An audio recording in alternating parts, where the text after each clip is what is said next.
Wall Street Journal has officially released Trump's birthday letter to Jeffrey Epstein, and the White House is saying that Trump never wrote the letter. Take a look.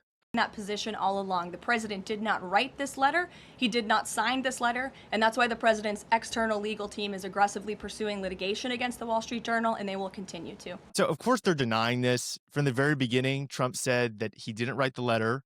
He said, it's not my words.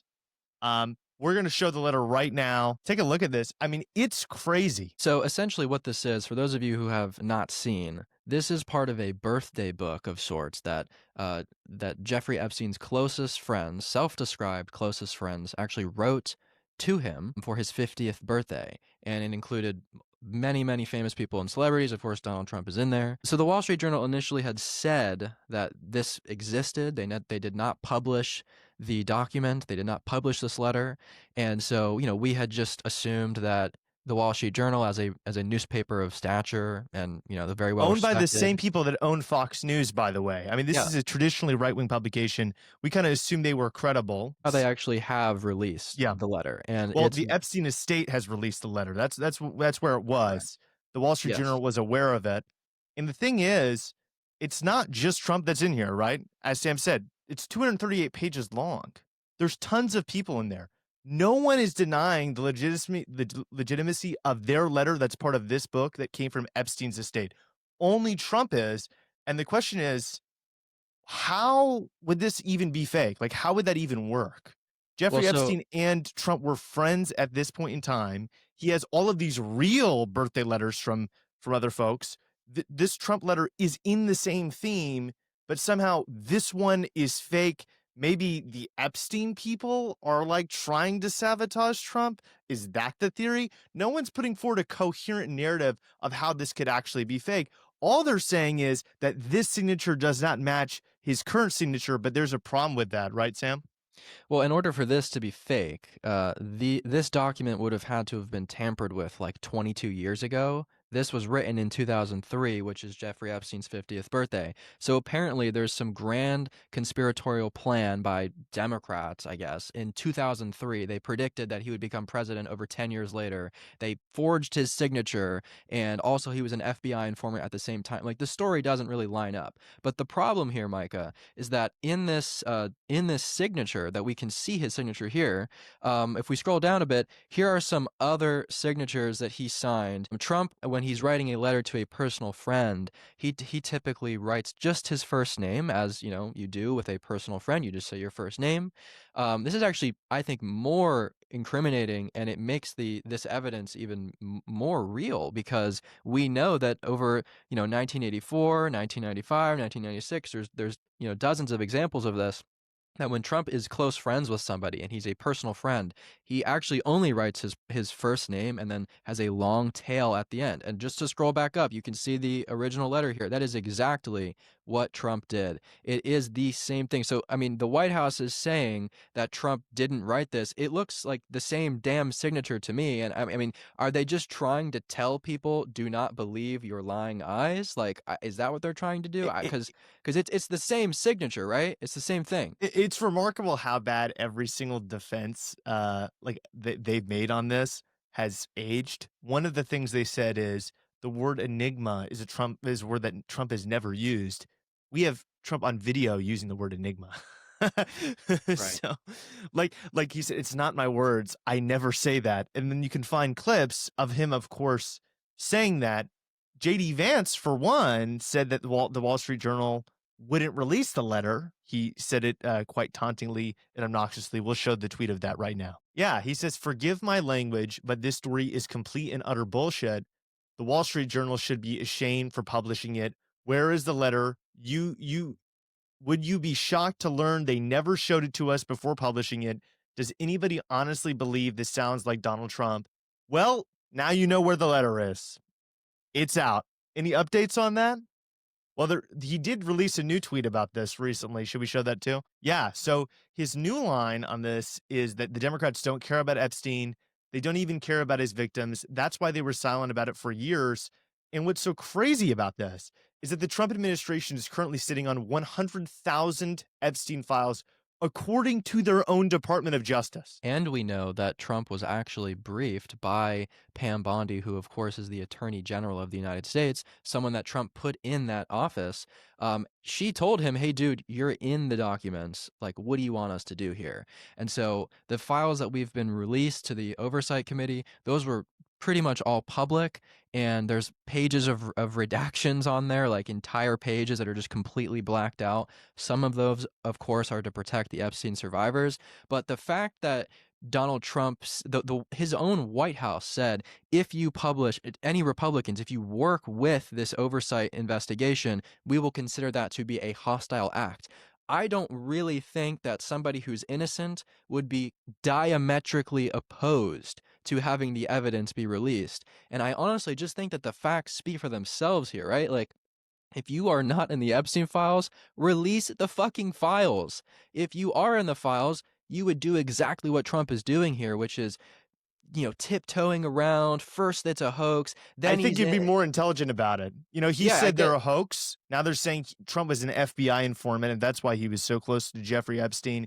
He said that he's not in the files. Well, okay, if it's a hoax, then why wouldn't you be in the files? The thing about being an FBI informant is that you have to have some level of guilt already in order for the FBI to approach you. Like, he's essentially saying that, like, yeah, I already was with Jeffrey Epstein doing this horrible thing with children, and I'm only an FBI informant now to save my own ass. Well, I So, mean, I like, guess it's possible that there was no charges over him. Trump just volunteered. He called up the FBI and he was like, "Hey, I really hate Jeffrey Epstein. I hate pedophiles.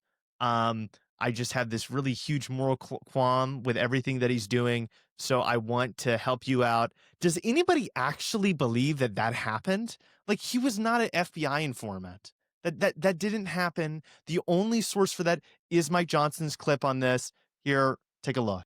He's not saying that what Epstein did is a hoax. It's a terrible, unspeakable evil. He believes that himself. When he first heard the rumor, he kicked him out of Mar-a-Lago. He was an FBI informant to try to take this stuff down. The president knows and has great sympathy for the women who have suffered these unspeakable harms. It's detestable to him. He and I have spoken about this as recently as 24. the thing that makes that so unlikely is that all of Jeffrey Epstein's friends, as is described in this over 100-page birthday book document that was released, is that they knew that he was a predator. It was something that they found endearing about him. They're writing birthday letters that are admitting basically that he is this kind of horrible sociopathic predator. And take a look at this image. This is a real image that was released as part of this oversight committee investigation. This is a letter from one of Jeffrey Epstein's friends. This, of course, on the left is Jeffrey Epstein handing balloons out to little girls. The plane is the Jeffrey Epstein plane that famously has that tail number. And then on the right, 2003, which is his 50th birthday, the same year that Donald Trump wrote that birthday letter to Jeffrey Epstein. It's what we can only assume are the same young girls giving him foot massages, giving him a massage at a building that looks pretty much the exact same as Mar-a-Lago.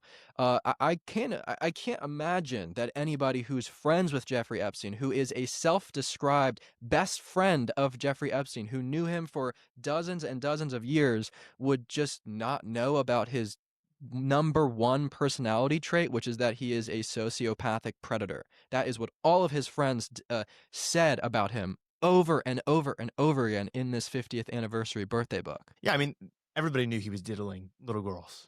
Absolutely everybody knew that.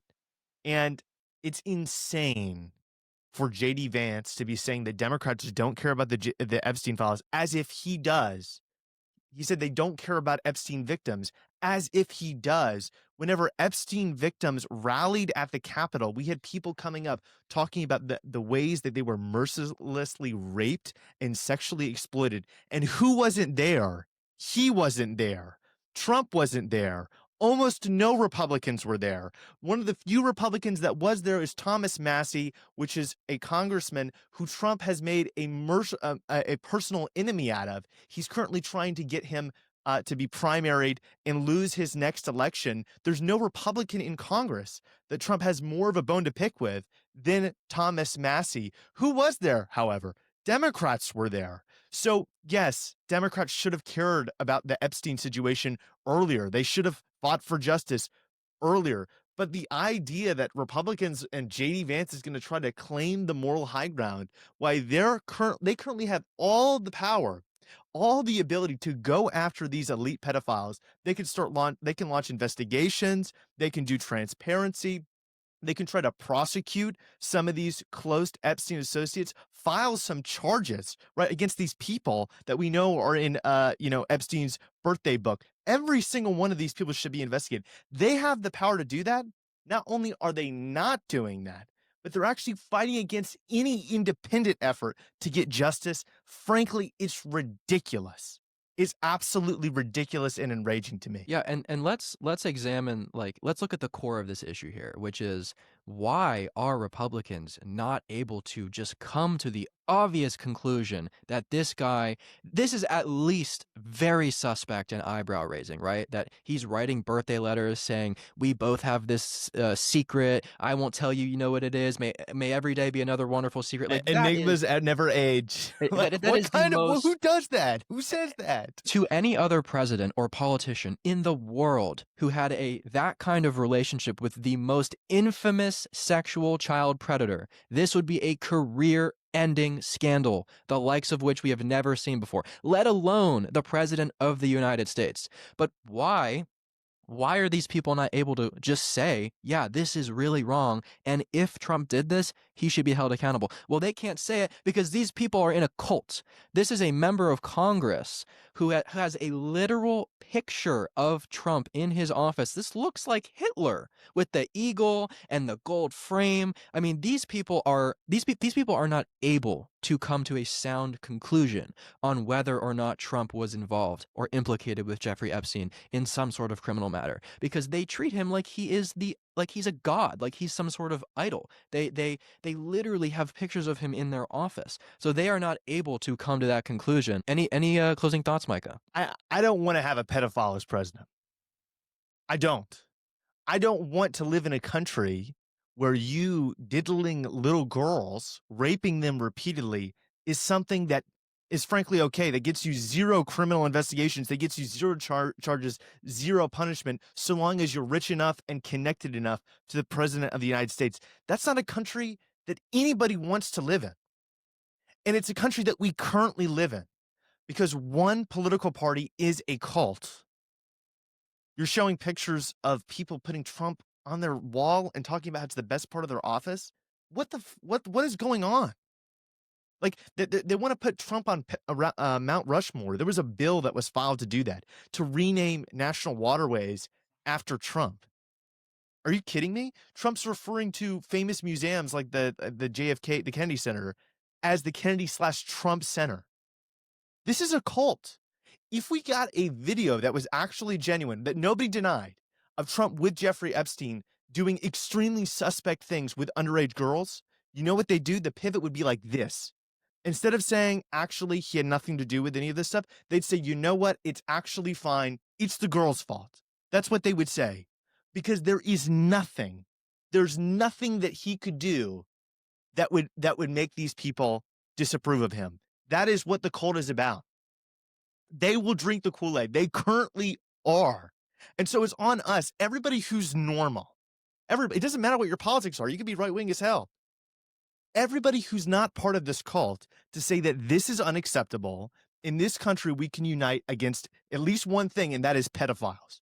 We oppose pedophilia. We have to protect children. We have to protect little girls. And I really hope that that's something that happens, because this is honestly just a national disgrace. And it shouldn't be a hot take to say that, right? Like, it should not be some crazy thing to be like, yeah, actually, I don't support child rapists, right? Like, we shouldn't have to even like pick at this here. It should just be obvious. Every single American and member of Congress should be absolutely distraught and disgusted that the president even had a close enough relationship with the most notorious sexual predator of the modern era, that he was writing him intimate birthday letters and drawing a picture of a young girl. I mean, what the actual fuck? So we cannot normalize this. We can't let this be something that we just brush over and it's another Monday, right? Like, this cannot go on. So with that being said, we're going to continue to analyze all of the latest updates with this horrible Jeffrey Epstein saga and scandal and how Trump might be implicated. If you want to stay updated and hear all the latest news, make sure to subscribe to this channel and the Siren Network, and we look forward to keeping you updated. Thank you so much for watching. Thanks, guys.